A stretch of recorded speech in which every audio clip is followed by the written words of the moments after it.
மிக பிரபலமான ஹதீஸ் அறிவிப்பாளர், உலகத்திலே அக்கலையில் தன்னிகரற்று விளங்கிய அபூ ஹுரைரா ரதியல்லாஹு அன்ஹு அவர்களின் அம்மா உமைமாவை பற்றி பார்க்கிறோம். உமைமா பின்து சபீஹ் என்பவர்கள். இந்த அம்மா பேரு உமைமான்னு சொல்றாங்க, மைமுனான்னு சொல்றாங்க, அமீனான்னு சொல்றாங்க. ஆனாலும் நிறைய வரலாற்று ஆசிரியர்கள் உமைமா என்பதையே சரிகாணுகிறார்கள். ஹதரத் அபூ ஹுரைரா ரதியல்லாஹு தஆலா அன்ஹு அவர்கள் சின்ன வயசுலேயே அவங்க தகப்பனாரை இழந்துட்டாங்க. அவங்க தகப்பனார் முஸ்லிம் அல்லாதவர். இப்படி எத்தீமாகவே வளர்ந்தவர்கள்.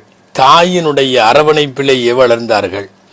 இப்படி தந்தை இல்லாமல் தாயினிடத்திலேயே வளர்ந்ததால் அந்த தாயின் மீது அளவு கடந்த பாசம் இவர்களுக்கும், அந்த தாய்க்கு இவர்கள் மீதும் அளவு கடந்த பாசம் இருந்தது. இப்படிப்பட்ட சூழ்நிலையில் தான் ஹதரத் அபூ ஹுரைரா ரதியல்லாஹு அன்ஹு ஹிஜ்ரி 7ஆம் ஆண்டு அவர்கள் இஸ்லாத்தை தழுவுவதற்காக வருகிறார்கள். ஹிஜ்ரி 7ஆம் ஆண்டு இஸ்லாத்தை பற்றி கேள்விப்பட்டு, நபிகள் ஸல்லல்லாஹு அலைஹி வஸல்லம் அவர்களை பற்றி கேள்விப்பட்டு மகன் இஸ்லாத்தை தழுவ முற்படுகிற போது தாய் வரவில்லை. தாய் இஸ்லாத்தை மறுத்து விட்டார். தான் பழைய கொள்கையிலும் பழைய வழிபாட்டிலுமே நீடிப்பதாக சொல்லிவிட்டார். எவ்வளவோ முயன்று பார்த்து அழைத்தும் அந்த தாய் வரவில்லை.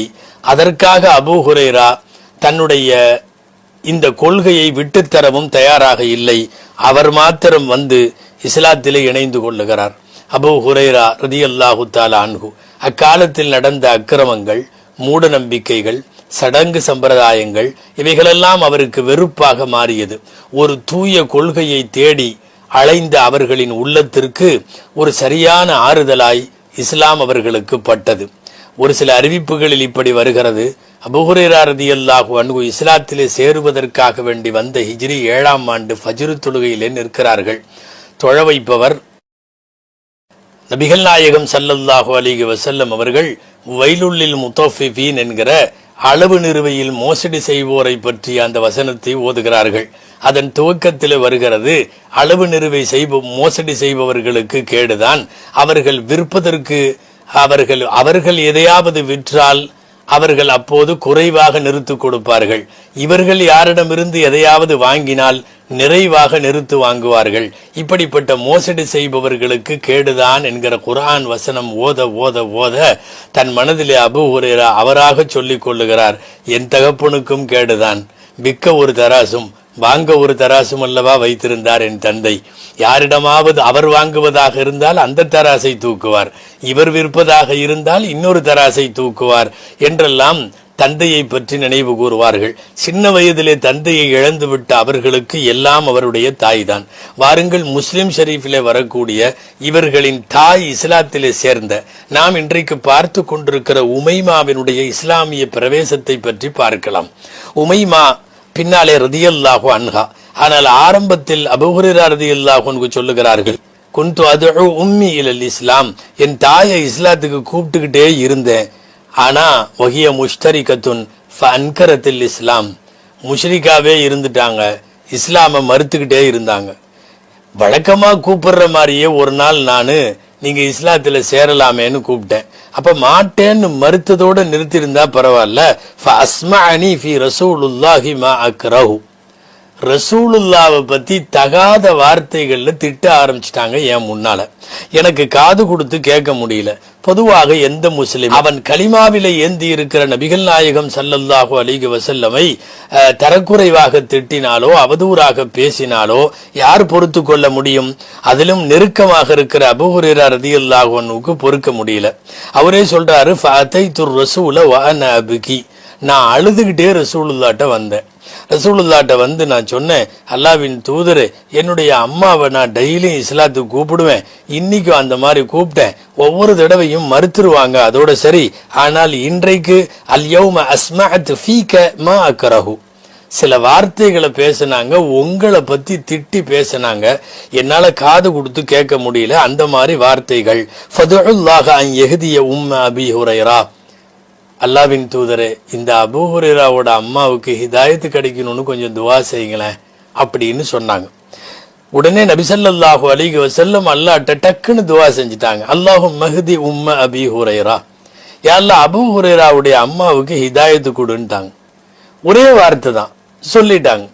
இவர் இப்ப சொல்றாரு, அபூ ஹுரைரா ரலியல்லாஹு அன்ஹு சஹீஹ் முஸ்லிம்ல இருக்குது, ஃபഖரஜ்து முஸ்தபிஷிரம் பிதஅவதி ரசூலில்லாஹ், நபி ஸல்லல்லாஹு அலைஹி வஸல்லம் துஆ செய்து விட்டார்கள் என்ற காரணத்தால் நான் மகிழ்ச்சியோட அந்த சபையிலிருந்து வெளியே வந்தேன். என்ன நடக்குதுன்னு பார்க்கலாம். ரசூலுல்லாஹ்வுடைய துஆ எவ்வளவு வேலை செய்யுதுன்னு பார்க்கலாம். மனசுல அபாரமான நம்பிக்கை இருக்கிறது. அல்லாஹ்வின் தூதர் கேட்டு அல்லாஹ் மறுத்ததில்லை. அதனால போய் பார்க்கலான்ட்டு வர்றாங்க. சொல்றாங்க, ஃபலம்மா ஜிது கஸத்து இலல் பாபி ஃபஇதா ஹுவ முஜாஃப். நான் வீட்டுக்கு வந்தேன். நேரா வீட்டுக்கு போலான்ட்டு கதவு கிட்ட போறேன். கதவை அடைச்சிருக்கு. எங்க வீட்டு கதவை அப்படியெல்லாம் சாத்தி வச்சிருக்க மாட்டாங்க, முழுமையா அடைக்கப்பட்டிருக்கிறது. அப்ப பார்த்தா கொஞ்ச நேரத்துல எங்க அம்மா நடந்து வர்ற கதவு கிட்ட வர்ற சத்தம் கேக்குது. எனக்கு கேட்ட உடனே அம்மா திறக்க போறாங்கன்னு நினைச்சேன், திறக்கல.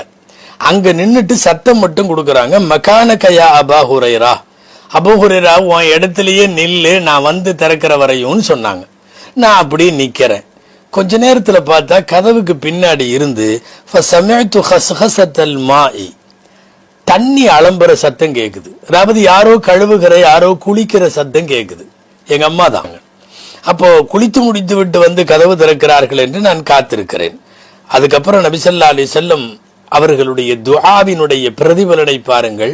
அபூ ஹுரைரா ரலியல்லாஹு அன்ஹு சொல்லுகிறார்கள், குளிச்சு முடிச்சிட்டு நல்ல ஆடையை உடுத்திட்டு வாழ்க்கையில முதல் முறையா இஸ்லாமிய பெண்கள் போடுகிற தலைக்கு போடுகிற துணி எல்லாம் போட்டுட்டு கதவை திறக்கிறாங்க. அபூ ஹுரைராவே அப்படின்னு கூப்பிட்டாங்க. நான் என்னன்னு கேட்டேன். உடனடியா களிமா சொன்னாங்க, அஷ்ஹது அல்லா இலாஹ இல்லல்லாஹ் வ அஷ்ஹது அன்ன முஹம்மதன் அப்துஹு வ ரசூலுஹுன்னு சொன்னாங்க. இத வரலாற்றிலே ரசூலுல்லாஹ்வுடைய முஅஜிஸான்னு சொல்லணும், பேர் அற்புதம்னு சொல்லணும். ஏன்னா ரசூலுல்லாஹ் துஆ செய்வது ஒரு சபையில், அந்த வார்த்தை இந்த பெண்ணுக்கு கேட்க வாய்ப்பில்லை. அபூ ஹுரைராவாவது ரசூலுல்லாஹ் இப்படி சபையில நான் சொன்னேன், உங்களுக்காக துஆ செஞ்சாங்க அப்படின்னு சொன்னதுக்கு அப்புறம் மனமாற்றம் ஏற்பட்டிருந்தாலும் பிரச்சனை இல்லை. எங்கோ ஒரு சபையில் ஸல்லல்லாஹு அலைஹி வஸல்லம் அபூ ஹுரைராவின் அம்மாவுக்கு ஹிதாயத்து கொடுங்கறாங்க. இங்க வீட்ல அந்த துஆ அபூ ஹுரைரா ரலியல்லாஹு அன்ஹுவுடைய அம்மாவின் ஆழ் மனதிற்குள்ளே சென்று அந்த துஆ துளைக்கிறது, வேலை செய்கிறது. மனம் மாறியவர்களாய் குளித்து முடித்து விட்டு இஸ்லாமிய பெண் போல் உடையணிந்த கோலத்தில் களிமா சொல்லுகிறார்கள் என்றால் பேரற்புதம் என்று எழுதுகிறார்கள். முஅஜிசாத்துகளின் வரிசையிலே எழுதுகிறார்கள். ஆயத்தும் மின் ஆயாத்தில்லா, இது அல்லாஹ்வினுடைய மிகப்பெரிய வல்லமைகளில் ஒன்று என்று எழுதுகிறார்கள். இப்ப அபூ ஹுரைரா ரலியல்லாஹு அன்ஹு சொல்றத பாருங்களேன். அதே முஸ்லிம் ஷரீஃப்ல வருது, நான் இப்ப எங்க அம்மா களிமா சொன்ன உடனே ஃபரஜஅது இலா ரசூலில்லாஹி ஸல்லல்லாஹு அலைஹி வஸல்லம் அப்கி, நான் இப்பவும் ரசூலுல்லாஹ்ட்ட அழுதுகிட்டே போறேன். இப்ப இஸ்லாத்துல சேர்ந்துட்டாங்கன்னு ஆனந்தத்திலே அழுகு. நீங்க துஆ செஞ்சீங்க, நான் வீட்டுக்கு போனேன், எங்க அம்மா கதவை திறக்கல, அங்கேயே நில்லுனாங்க, உள்ள குளிக்கிற சத்தம் கேட்டது, அதுக்கப்புறம் துணி மாத்தினாங்க, கதவை திறந்த உடனே ஷஹாதத்து களிமா சொன்னாங்க. அப்படின்னு சொன்ன உடனே நபி ஸல்லல்லாஹு அலைஹி வஸல்லம் வகால கைரா, நல்லது என்று சொல்லிவிட்டு நபி ஸல்லல்லாஹு அலைஹி வஸல்லம் அவர்கள் வாழ்த்து சொன்னார்கள். இதோட சஹீஹ் முஸ்லிம்ல முடிஞ்சிருது. சரித்திர கிதாபுகள்ல, குறிப்பா சீர அலாமுன் நுபலாவுல அல்லாமா தஹபி இதை தொடர்ந்து எழுதுகிறார்கள். இந்த சமயத்துல அபூ ஹுரைரா ரலியல்லாஹு அன்ஹு ஒரு வார்த்தை சொல்லியிருக்காங்க ஸல்லல்லாஹு அலைஹி வஸல்லம். என்ன தெரியுமா? உதுல்லாஹ யா ரசூலல்லாஹ் அன் யுஹ்பிபனி வ உம்மி இலா இபாதிஹில் முஃமினீன். அல்லாஹ்வின் தூதரே, என்னையும் எங்க அம்மாவையும் முஃமின்கள்லாம் நேசிக்கிற மாதிரி ஒரு துஆ செய்யுங்களேன். அதாவது நாங்க ரெண்டு பேரும் முழுக்க இஸ்லாத்திற்காக உங்களுக்காக ஆயிட்டோம், அப்படி ஒரு துஆ செய்யுங்கன்னு ஸல்லல்லாஹு அலைஹி வஸல்லம் கேட்டாங்க. ஸல்லல்லாஹு அலைஹி வஸல்லம் அபூ ஹுரைரா கேட்டு எதையும் மறுக்கல, உடனே துஆ செஞ்சிட்டாங்க. அல்லாஹும்ம ஹப்பிப் உபைதக் ஹாதா வ உம்மா, யா அல்லாஹ் இந்த உன்னுடைய சிறிய அடிமை அபூ ஹுரைராவையும் அவங்களுடைய தாயையும் நீ நேசிப்பாயாக. வ ஹப்பிபுஹும் இலைஹிமா, மற்றவங்கெல்லாம் இவங்களை நேசிக்க வைப்பாயாக என்று நபி ஸல்லல்லாஹு அலைஹி வஸல்லம் துஆ செஞ்சார்கள். இந்த துஆல என்னது தெரியுமா? நாம அபூ ஹுரைரா ரலியல்லாஹு அன்ஹுவை நேசிச்சாகணும், அவங்க அம்மாவையும் நேசிச்சாகணும். ஏன்னா உலக முஸ்லிம்கள் எல்லாம் இவ்விருவரையும் நேசிக்க வேண்டும் என்று பேசினார்கள் நபிகள் நாயகம் ஸல்லல்லாஹு அலைஹி வஸல்லம் அவர்கள். இப்படிப்பட்ட பெருமானாரின் துஆவினால் இஸ்லாமை வரமாய் வாய்க்கப்பெற்ற பெண்மணி ஹஜ்ரத் உமைமா ரலியல்லாஹு தஆலா